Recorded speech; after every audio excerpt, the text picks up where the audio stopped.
కాశీకి పోయాను రామహరి గంగ తీర్థము తెచ్చాను రామహరి గంగ తీర్థము తెచ్చాను రామహరి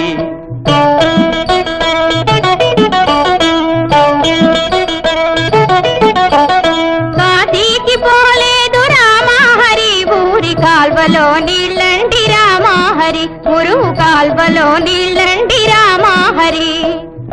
ఈమె మాటలు పట్టించుకోకండి. ఈ పిల్ల మా మేనగోడలు నన్ను సంసారాల నంపడంలో దింపడానికి వచ్చింది.